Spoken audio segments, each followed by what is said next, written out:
estar aquí otra vez exponiendo algunos temas que creo que son interesantes de apologética y bueno, pues gracias por acompañarme y por ser parte de esto, ¿no? Porque al final uno habla para los demás, ¿no? Y es un poquito devolver todo esto que nos dan los pastores domingo tras domingo, intentar devolver un poquito a los pastores y a Dios primeramente. Entonces, como ya estamos haciendo por rutina, no sé si alguno de los pastores principales quisiese hacer una oración inicial para empezar. ¿Cuál de los dos se anima? Vale.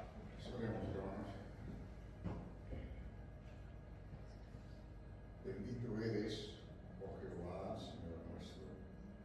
Te damos gracias porque nos amas, porque a ti te ha placido, Señor, que estemos activos, Señor, y creyendo en ti, en ese tiempo, Señor, que nos ha tocado.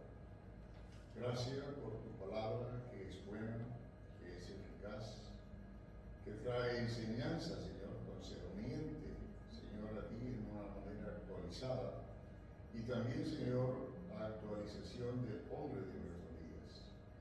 Rogamos a ti, oh Dios del cielo, nos des tu gracia y bendición al hermano que va a exponer, Señor, la enseñanza de esta tarde, y a nosotros, danos, Señor, inteligencia, la capacidad de recibir y percibir, Señor, la enseñanza de tu palabra. En lo concerniente, oh Dios, al estar preparados para dar razón, Señor, de nuestra fe. Ayúdanos, Señor, a permanecer en ti y a cada día profundizar, Señor, en el conocimiento tuyo. Que la gracia tuya sea ahora, Señor, con cada uno de nosotros, en el nombre de Jesús. Amén. Amén. Gracias, pastor. Bueno, en este tercer taller, creo que es ya, vamos a bajar un poquito a la Tierra. Hemos estado dando vueltas por el universo, por el espacio, cosas un poquito más metafísicas. Hoy vamos a ver cosas un poquito más tangibles, más cosas que están aquí en la Tierra y sobre todo pues vamos a mirarnos un poquito nosotros. El apóstol Pablo pues, nos enseña que nosotros somos cuerpo, mente y alma, o espíritu, y hoy bueno, vamos a estar mirando un poquito nuestro cuerpo, esa parte física que tenemos. Para ello, creo que se me hace necesario empezar bueno, por un término que venimos escuchando en los últimos años, y es el tema de la evolución. La evolución, quiero hacer una distinción con respecto a esta palabra, y es macroevolución por un lado y microevolución por otro lado. La macroevolución es esto que tiene esta nueva ola del neodarwinismo, que ni siquiera es el darwinismo original. De hecho, bueno, hay muchos quien dice que Darwin creía en Dios, y de hecho en su biografía, en la página 80 y pico, por ahí viene a decir algo que todo esto sería imposible sin un creador, ¿no? Toda esta supuesta evolución. Entonces, la evolución pues es lo que ya sabemos, que nos han explicado muy vagamente, que es que bueno, pues todo surgió de la nada y que por algún extraño motivo, por algún azar, surgió una vida muy simple, y de ahí poco a poco pues fue haciéndose cada vez más compleja y perfecta hasta llegar a nosotros, que digamos que seríamos los que estamos en como la creación más alta, ¿no? Eso, bueno, pues no hay pruebas científicas, se habla de ciencia cuando se habla de evolución, pero no hay ciencia en eso, no hay nada observable, no hay pruebas, no hay argumentos, no hay fósiles, no hay nada que se pueda hablar de eso, simplemente más allá de 6 o 8 dibujitos bonitos que nos han puesto en el colegio, que vemos que un pajarito se convierte en no sé qué, y de repente aparece un mono y de repente pues aparece un hombre erguido, ¿no? Lo que sí podemos observar, y es observable con la redundancia, es la microevolución, que además está soportada o soporta parte de uno de los acontecimientos más importantes en la historia de la humanidad, como es el diluvio. Y esto es importante tenerlo en cuenta. ¿La microevolución qué es? La microevolución es que de unos felinos o de una pareja de felinos salen otros felinos, y esto tiene soporte o se soporta en el diluvio. Muchas de las veces que nos hablan del diluvio y del arca de Noé nos dicen, joder, ¿cómo iba a meter a todos esos animales? No, es que no necesitaba meter a todos esos animales, si me voy a ir con los felinos, por ejemplo. Noé no tuvo que meter al gato, al lince ibérico, no tuvo que meter al tigre, ni al puma, ni al león, ni a la hiena, ni al tigre de Siberia, no, metió una pareja de felinos. Y de esa pareja de felinos microevolucionaron todos los demás felinos. Pasa lo mismo con los canes, no es que metiese, bueno, no sé mucho de perro, pero vamos, no es que metiese un bulldog y un dogo y un caniche, no. Metió una pareja de canes y de esos canes pues hay los lobos, los coyotes, los perros, y bueno, eso tiene un soporte y eso, bueno, pues simplifica y reduce muchísimo la cantidad de animales que tuvo que meter Noé en el arca y hace que con las medidas que nos encontramos en la Biblia del arca y las posibilidades de los animales básicos, tipos básicos que debieron entrar en el arca, hace que sí sea posible que el diluvio haya sido posible tal y como nos lo relata la Biblia. Entonces, cuando hablamos de evolución, creo que es importante tener eso claro porque estamos pasando de meter millones de animales en una arca a meter solamente 7.000 o 8.000 animales, que cambia circunstancialmente, que más o menos es la cifra que se estima que pudo haber metido Noé en el arca, entre 7.000 y 8.000 animales. Bueno, esto, como les decía, implica eso, que no hay que meter 34 razas de perros, sino que se metieron unos canes y de ahí salieron todos los demás. Y eso, bueno, lo podemos ver, ya te digo, es observable. Nosotros vemos tigres y el tigre de Siberia, pues lo vemos más bajito, más peludito, más fuerte, pues ¿por qué? Porque hace frío. Entonces, él ha microevolucionado, que es otra forma de decirlo, una cosa es microevolución y también se le puede llamar, que la forma más correcta es adaptación al medio. Se han adaptado al medio. Y los felinos que vemos en África pues tienen otras características por el tipo de continente que es, por el tipo de climatología que hay, por el tipo de fauna que hay, entonces se han ido adaptando al medio, ¿vale? Eso es un poquito como lo que denominamos microevolución. Hay otro tema con esto también, que es un tema muy interesante, es el tema de los fósiles. Cuando se habla de evolución, o macroevolución, vamos a llamarlo así, a la fecha no se ha encontrado ni un solo fósil que indique que ha habido una evolución. Nada, absolutamente nada, y ahora les voy a hablar de un caso. O sea, no se ha encontrado ningún fósil que tenga mitad branquias y mitad pulmones, no. O tiene branquias o tiene pulmones, no, porque esa es la gran pregunta. Ese supuesto pez que salió del mar, si tenía pulmones en el mar, estaba muerto, y si salió con branquias, pues estaba muerto, a no ser que hiciese una evolución de pulmones, de branquias a pulmones en un milisegundo, pues es prácticamente imposible. Lo que pasa es que, bueno, pues esto es un poquito estas cosas que nos dicen desde pequeños una tras otra, y bueno, muchas veces se dice, y este es uno de los casos, que una mentira repetida muchas veces se vuelve casi una verdad, ¿vale? Entonces, no hay registro fósil, no se ha encontrado tampoco un fósil donde, por ejemplo, se vean unas alas pequeñitas de un vertebrado que diga, mira, estas son unas alas que ya no estaba usando. No. Todos los fósiles que se han encontrado con alas es porque usan sus alas. Y los que no usan sus alas, pues no tienen alas. Entonces, la parte fósil también queda descartada en todo ese tema de la evolución, pero no en la microevolución o adaptación al medio. Un caso muy conocido, no sé si podemos ver la primera foto, Valeria, por favor. Sí. Este señor que ven ahí fue conocido como el hombre mono de Piltdown, perdónenme mi pronunciación.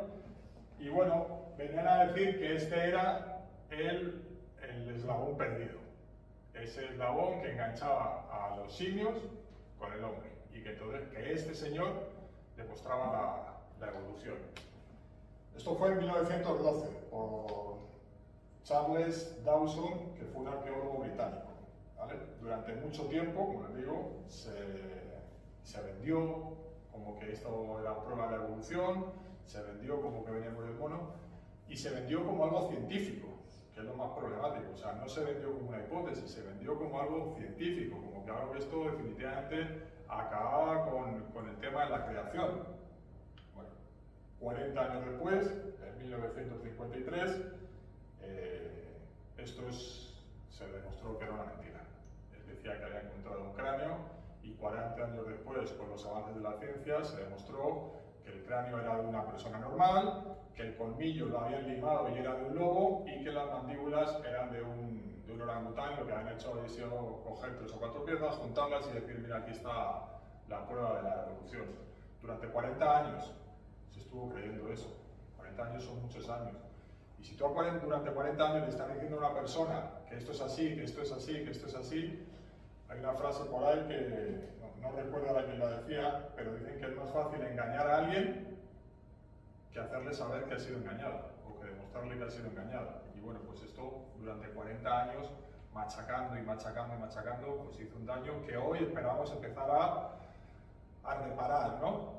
Y a tener en cuenta que todo esto, y además, en este taller no lo voy a tocar, lo vamos a tocar, si Dios permite, en el próximo, que hablaremos ya un poquito más de la moral. El tema de la evolución tiene un problema importante, un a nivel teológico, que probablemente a los ateos no les importe, y es el tema de la muerte. Cómo iba a haber muerte si la muerte llegó después del pecado, ya como la han formado. Es un tema teológico que no voy a entrar mucho ahora.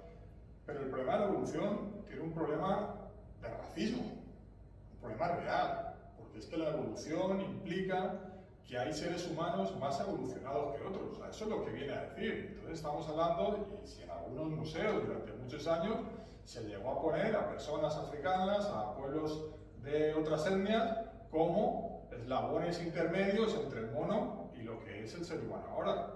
Entonces, fomentar una evolución tiene un problema moral muy grande, porque puede implicar que gente de cierto determinado color de piel o ciertas determinadas características se crea superior y más evolucionada que otros. Entonces pueda estar en la perfecta conclusión de decir, oye, nosotros somos más evolucionados, vamos a matar a los que están menos evolucionados para que la raza siga evolucionando.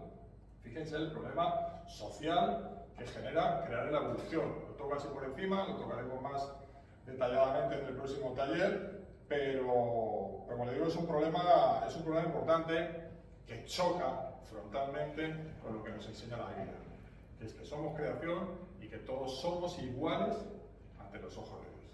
Ante los ojos de Dios no hay ni judío, ni hay griego, ni hay hombre, ni mujer, todos somos pecadores en busca de sanación. Entonces tenemos por un lado un soporte o un pensamiento crítico que es la creación, con que todos somos iguales, hombres y mujeres también, que es otro tema que algún día podremos hablar, qué tan mal interpreta el feminismo al cristianismo, cuando probablemente el cristianismo sea lo que más haya hecho por la mujer, pero bueno, no me quiero ir por ahí. Entonces tenemos la creación y el todos somos iguales versus la evolución, hay razas superiores a otras, hay hombres más evolucionados que otros. Entonces fíjense el problema social que eso podría generar, ¿vale? Entonces, para dar algunas pruebas cuando les hablaba de los fósiles y antes les decía pues que realmente no se ha encontrado ningún fósil en evolución. Todo lo que hemos encontrado son producto terminado, como se podría decir. Hombres, gatos, perros, felinos, llamémoslo como quieran, pero producto terminado. Aquí no se ha encontrado nada en proceso, ¿no? Y ese es el argumento que nos lleva a un argumento conocido como la complejidad irreductible. No sé si han oído hablar de él. Voy a hacer un par de analogías y luego vamos a ver un par de fotos y les voy a leer un pequeño texto que me parece muy interesante. No me lo puedo aprender de memoria, se lo voy a leer, que me parece muy interesante. Entonces, esto es un poquito, la complejidad irreductible es, supongamos, un coche. Nosotros tenemos un coche y el coche es para llevarnos y traernos, ¿sí? Pero hay ciertas cosas del coche que podemos ir quitando y siguen siendo un coche. Por ejemplo, yo al coche le puedo quitar los asientos de cuero, le puedo quitar la radio, le puedo quitar el aire acondicionado, le puedo quitar el ambientador, le puedo quitar las manos, o sea, le puedo ir quitando una serie de cosas que sigue siendo el coche. Pero llega un momento que le quito cosas, que si ya le quito una más, ya deja de ser un coche. Si le quito las ruedas, ya no funciona. Si le quito el motor, si le quito el volante, si le quito... Hay una serie de cosas que es lo que se llama la complejidad irreductible, o sea, no se puede reducir más de eso. Y eso juega en contra también de la evolución, y ahora lo vamos a ver. Otro ejemplo que se pone es el de la trampa para los ratones. La trampa para los ratones está compuesta por la tablita, el muelle, el hierro que da, el quesito y la goma. 5 cosas. Tú le puedes adornar con más cosas, pero para que la trampa funcione tiene que tener mínimo esas 5 piezas. Y no solo debe tenerlas en el tamaño adecuado y en la posición adecuada. sea, no es solo tener 5 piezas, es tenerlas en la forma adecuada, en el tamaño adecuado, en la posición adecuada y ensambladas adecuadamente para que eso funcione, porque lo mismo del coche. Que yo tenga un volante, un motor, 4 ruedas, unos ejes y unos frenos no significa que tenga un coche. Una cosa es tener piezas y otra cosa es tener un coche, ¿no? Con esto pasa lo mismo. Yo les quiero hablar de 3 cosas o partes que tenemos en el cuerpo humano que son probablemente, bueno, 3 grandísimos argumentos para creer en una creación diseñada de forma inteligente y eficaz y no en pensar que esto ha sido producto del azar. El primero de ellos es el flagelo bacteriano, no sé si han oído hablar de él, a ver si podemos ver la siguiente foto. Quédense con la imagen con esta foto y veamos la siguiente, por favor. La foto de la izquierda pues se supone que es una foto hecha desde un microscopio y la foto de la derecha nos dice un poquito más o menos de lo que consta el flagelo bacteriano. Esto en resumidas cuentas son miles y millones de motores que tenemos nosotros dentro de nuestro cuerpo, con una precisión asombrosa.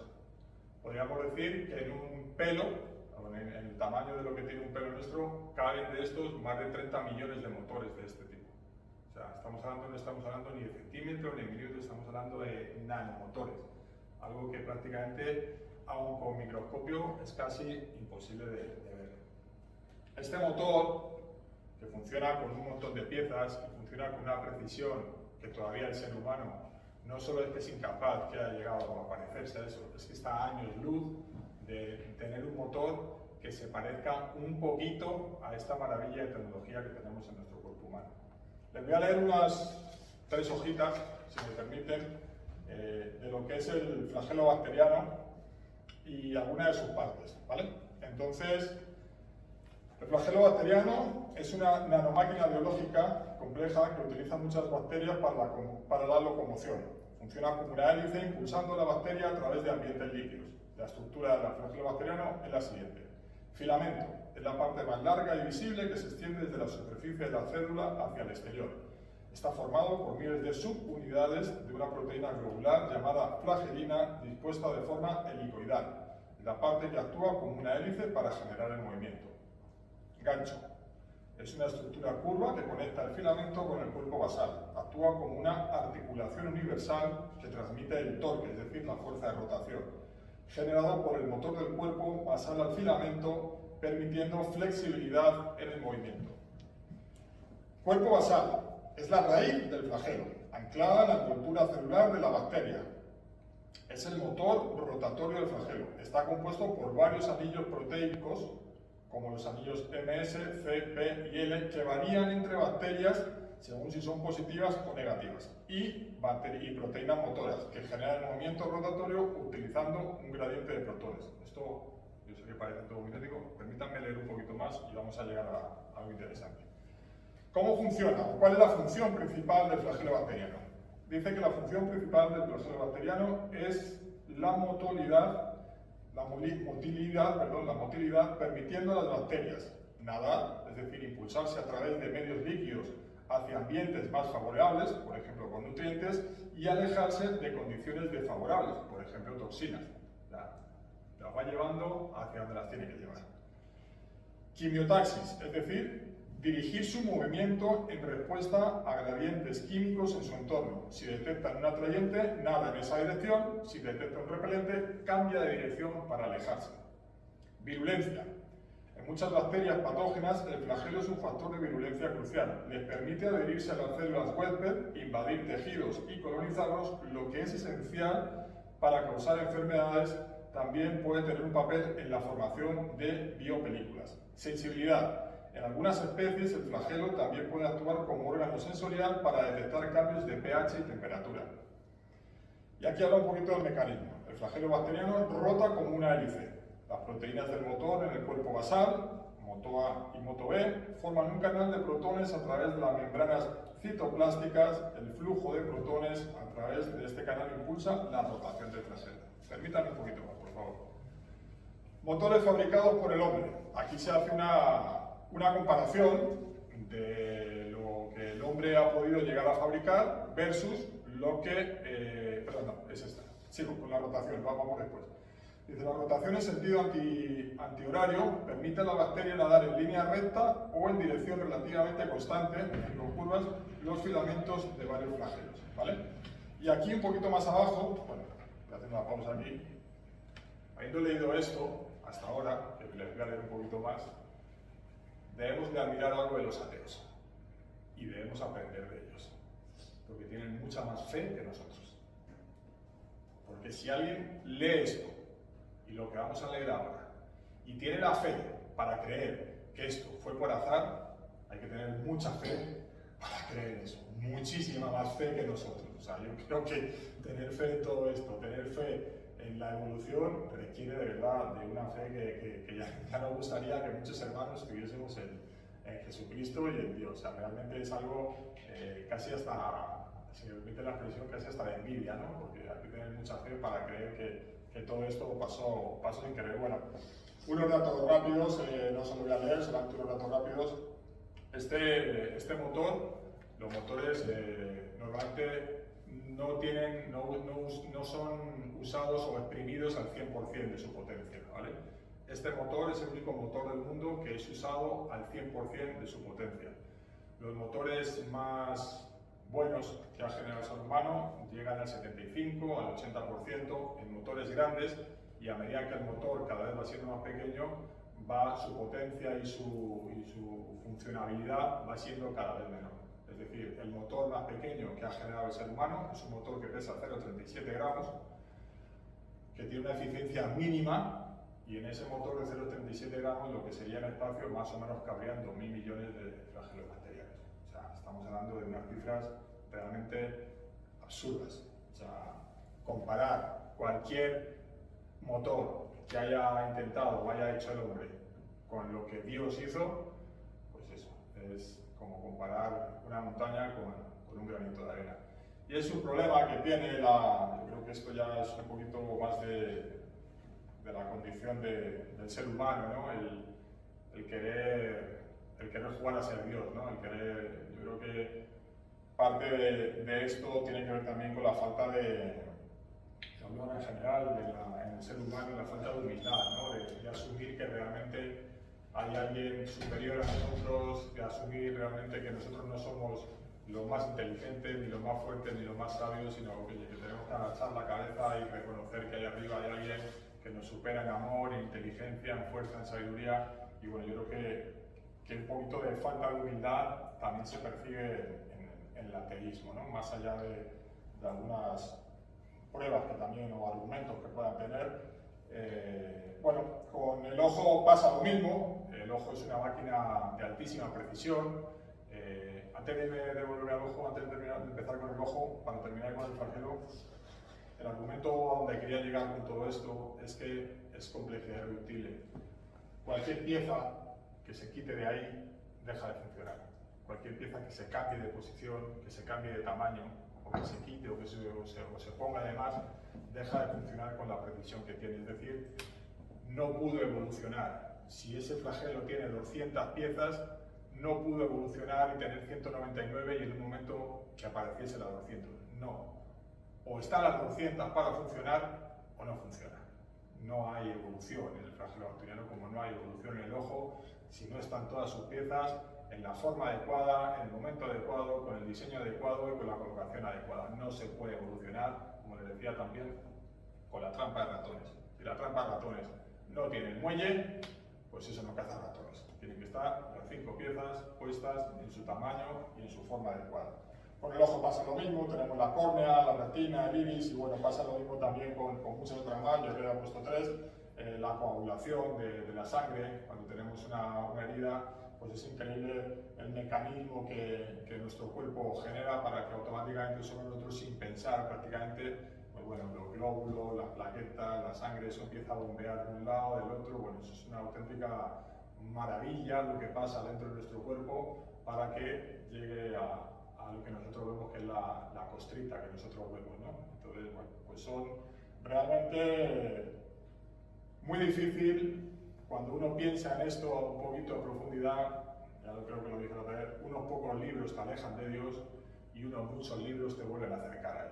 Entonces, el problema es que hay gente que se queda solo con unos poquitos libros, pero cuando pasamos a muchos libros otra vez, vemos que esto no tiene nada más que un solo sentido y una sola respuesta medianamente lógica. Y si hay un motor de esa calidad es porque hubo un ingeniero que lo hizo, ¿no? Bueno, vamos ahora a pasar al tema del ADN, perdón.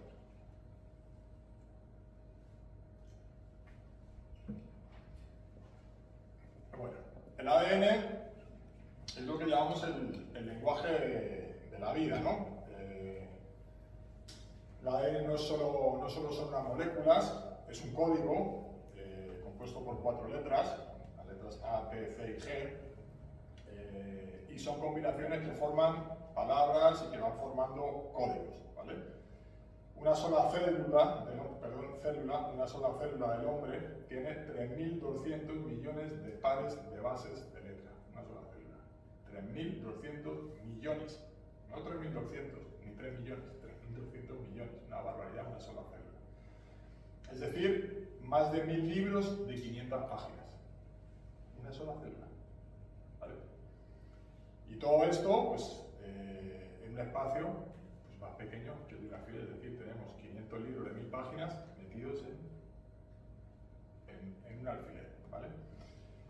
Y una célula que en un cuerpo completo pues tiene 37 millones de células, es decir que se podría prácticamente nuestros códigos y nuestras letras que tenemos en el cuerpo son casi las mismas que puede tener la Biblioteca Nacional, todas las letras que puede tener la Biblioteca Nacional de España.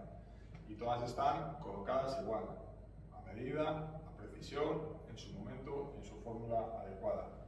Volvemos a lo mismo, creación o azar. La probabilidad de que esto sea por azar es como coger todas las letras de la Biblioteca Nacional, tirarlas al aire y que caigan todas en orden y sentido apropiado para que la Biblioteca Nacional tenga sentido leer sus libros. O sea, las probabilidades son mínimas. Yo hice ahí un número rápido y pues soy hombre de números y ahora me van a permitir darle un par de cifras. Porque bueno, mucho de esto se habla también de las mutaciones, ¿no? Es que también las mutaciones generan la evolución, ¿no? Las mutaciones son errores y los errores no forman nada mejor.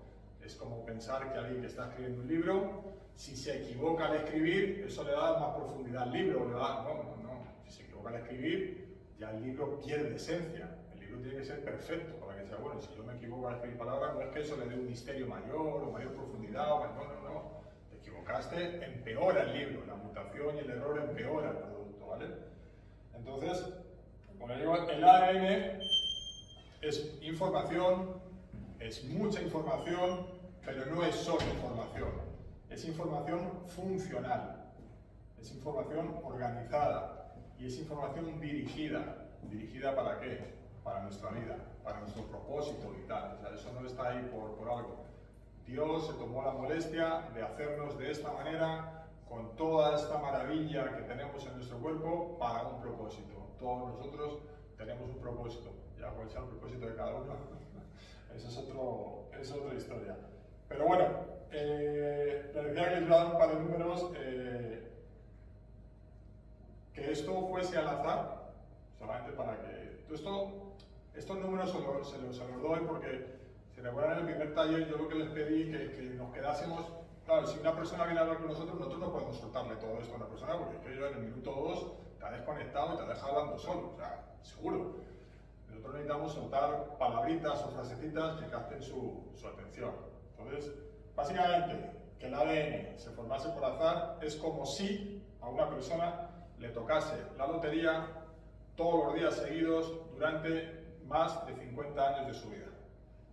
Es decir, 50 años de su vida, muchos más, son más, pero bueno, 50 años de su vida, todos los días echando la lotería y todos los días tocándole. Si nosotros vemos que a alguien le toca la lotería un día, está bien. Si vemos que le toca a la misma persona 6 veces seguida la lotería, empezamos a... Y si vemos que durante un año seguido le toca a la misma persona la lotería, vamos, eso va para la cárcel seguro. O sea, denuncia y esa lotería no la vuelve a jugar nadie. ¿Por qué? Porque no es posible tanta casualidad. Tiene que haber algo. Si a una persona durante 50 años seguidos todos los días le toca la lotería, es porque hay algo. Pues esto es lo mismo. si vemos esta maravilla y esta ingeniería, es porque hay algo. Y ese algo es nuestro Dios. Y bueno, vamos a pasar al siguiente tema. Es el experimento de Miller y Urey. No sé si han oído hablar de él. No sé si podemos ver la siguiente foto. Bueno, pues es un experimento que quisieron hacer en 1953 el señor Stanley Miller y el señor Harold Urey. Entonces, bueno, básicamente lo que intentaron recrear fue un laboratorio, poner varias cosas, e intentaron recrear lo que supuestamente era la Tierra primitiva. Entonces, ahí metieron gases como metano, amoníaco, hidrógeno, vapor de agua, dieron descargas eléctricas para simular los rayos, y bueno, ahí estuvieron haciendo lo que hacen los científicos, sus cositas, ¿verdad, Angelina? Lo que hacen sus cositas en los laboratorios, y su objetivo era crear vida. La pregunta es, ¿crearon vida, sí o no? No crearon vida, ni muchísimo menos. No formaron ni siquiera proteínas, ni siquiera formaron ADN, y mucho menos membranas, y mucho menos órganos. Y por supuesto, mucho menos una célula, claro. Lo que crearon fueron aminoácidos. Y ahora vamos a ver qué es un aminoácido con respecto a lo, a lo que es crear vida. Quiero que supongan una ciudad. Vamos a ver la siguiente foto, por favor. Esa ciudad, una ciudad cualquiera, una bonita, con mar y todo, ¿no?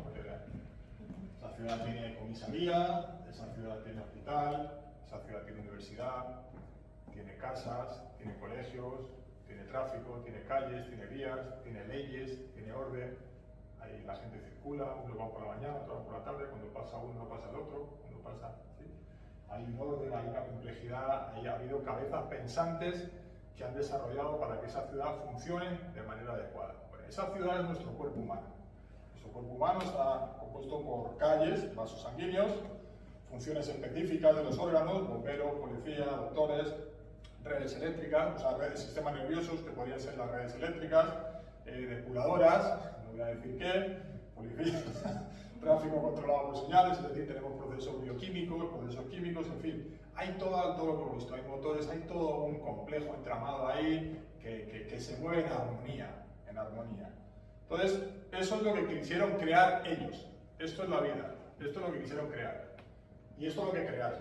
Por favor, Valeria, eso es lo que crearon. Vamos a echarla para atrás otra vez, Valeria. Esto fue lo que quisieron crear. Y esto fue lo que crearon. Un ladrillo. Que es la estructura para hacer muchas cosas, un aminoácido. Eso es lo que crearon. Aún así, aunque ellos crean que crearon algo, cuando uno analiza, esto juega en su contra. Y les voy a explicar por qué. Primero, porque crearon, entre comillas, crearon un ladrillo. Pero claro, crearon un ladrillo con unos materiales previamente ya entregados. La pregunta es, ¿quién hizo esos previos materiales? Un ladrillo está compuesto por agua, cemento y grava. Listo. A ellos se les dio esos tres materiales y crearon el ladrillo. Ahora la pregunta es, ¿serían capaces de crear el ladrillo si le quito esos tres materiales? La respuesta es no. Además, aunque yo les haya dado esos materiales y crearon el ladrillo, la conclusión es que no se creó por azar. Hubo una cabeza, en este caso dos cabezas pensantes, dos físicos, dos químicos, dos estudiosos, dos personas dedicadas a crear vida. Aunque hubiesen creado vida, la conclusión hubiese sido que se necesita un ser inteligente para crear vida. O sea, ese proyecto, salga como salga, es un argumento a favor del cristianismo, sin duda. Salga bien, salga mal o salga regular. Entonces, bueno, pues es un poco lo que le quería comentar con este tema del experimento de Miller, ¿no? Entonces, esto de... Me voy a hacer un paréntesis aquí, esto, perdona Valeria, no estaba en el borrador que te mandé, pero bueno, esta mañana me ha surgido así un poquito. Estos materiales del hormigón, el concreto, como dicen en Latinoamérica, del hormigón, como digo, son la grava o piedra, el agua y el cemento. Yo muchas veces, y sin querer caer en herejía, ni muchísimo menos, uso ese símil para hablar de no para explicar la Trinidad, que no se puede explicar, pero sí para enfocar un poquito cómo funciona en nosotros y hago la siguiente analogía. Nosotros somos el ser humano como una vara de hierro, una varilla de acero. Aparentemente somos fuertes. Tú coges una varilla de acero y aparentemente es fuerte, pero se puede doblar. Si tú la dejas sola, se empieza a oxidarse, empieza a corromperse, empieza a dañarse. La varilla en construcción, cuando realmente ejerce todas sus fuerzas, cuando es recubierta por el hormigón.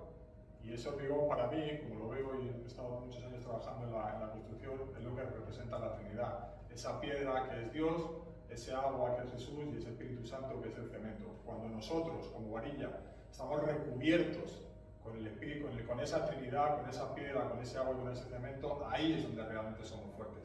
Ahí no nos rompemos, ahí no nos doblamos, ahí no entra el óxido y ahí no nos corrompemos. Entonces, bueno, esta mañana que estaba haciendo el último repaso, está en la duda de si decirlo o no decirlo, pero creo que es importante y es algo que podemos también utilizar para cuando alguien nos pregunte y nos confronte. Bueno, pues son pequeñas, como les dije, pequeños tips, pequeñas frases que puedan impactar y que podamos llamar la atención de esas personas, ¿no? Y porque, bueno, pues últimamente en la humanidad vemos como la sociedad y las personas pues se quiebran, que todos nos quebramos, pero bueno, digamos que nosotros tenemos esa fortaleza, ¿no? Que el resto no quiere tener o no accede a tener, ¿no? Entonces, bueno, pues para terminar, eso es lo que crearon estos señores, que no es vida, ni es una ciudad, ni nada que se le parezca. Un pequeño ladrillo, que con eso no vamos a ningún lado. ¿Y por qué? Porque realmente, como ya vimos la otra vez, ya con esto voy concluyendo, realmente el azar no sale nada, de la nada nada sale, de la muerte no sale la vida, del caos no sale el orden y del azar no sale la ingeniería, sino más bien al revés. El orden tiende al desorden, la energía tiende a perderse, la vida lleva a la muerte y esas son las reglas del juego y eso es lo que representa y lo que ha hecho Dios con nosotros en este mundo. No podemos esperar que la cocina esté sucia, que yo me vaya y que a los 4 días esa cocina esté limpia. No, es al revés. Yo la dejo limpia, a los 4 días vuelvo y probablemente esté sucia. Todo tiende al desorden, ¿sí? Entonces, bueno, pues este es parte de este taller. Un par de cositas más, que es otra de las cosas que se suelen decir, o unas objeciones a veces que se suelen hacer, que es eso bueno, pues porque realmente no podemos negar que cuando vemos un documental y vemos a los simios, uno dice, joder, ahí hay parecido, no lo podemos negar. Pero que seamos parecidos no significa que vengamos de ahí, significa que fuimos diseñados por el mismo creador. Y luego están esos argumentos de que es que somos un porcentaje del mono, compartimos tanto porcentaje con el mono, bueno, también compartimos muchísimo con el cerdo, y nadie dice que venimos del cerdo, también compartimos muchísimo con el plátano, y nadie dice que venimos del plátano. De hecho, bueno, somos un porcentaje muy alto en agua, como la sandía es un porcentaje muy alto en agua. Yo no escucho a nadie decir, oye, como el humano tiene 80% de agua y la sandía tiene 80% de agua, pues venimos de la sandía. No, fuimos creados por el mismo. ¿Y por qué? Porque tiene sentido, porque nuestros órganos y nuestra concepción interna y externa, asimismo el mismo creador hizo esos alimentos para que fuesen absorbidos por nuestros órganos, por nuestro cuerpo. Nadie come piedras. ¿Por qué no come piedras? Porque es que no tenemos nada en común con las piedras, comemos con las cosas que tenemos en común, con los platanitos, los tomatitos, el aguacate, en fin, esas cosas a las que en teoría nos parecemos, pero no es que nos parezcamos, es que nuestro creador nos creó a nosotros y además nos creó un sustento que nos sentase bien, que nos hiciese bien. ¿Vale? Entonces, esas son algunas de las objeciones que suelen hacerse y bueno, pues esta es un poquito este taller, lo vamos a dejar aquí el próximo taller, si Dios lo permite, bueno, digo, ya hemos estado en el espacio exterior, ya hemos llegado al cuerpo y vamos a intentar meternos un poquito más. Vamos a intentar hablar del alma, del argumento moral, del bien, del mal, de si realmente esto de la evolución, qué implicaciones tiene, ya hemos visto a nivel moral, a nivel social, si realmente esto hay un bien o hay un mal, o no, o todo es relativo o no. Entonces, si Dios permite, la próxima nos meteremos en ese tema. No sé si hay alguna pregunta antes de, o hacemos una oración y después algunas preguntas, si nos permiten una pequeña oración de despedida, o si quiere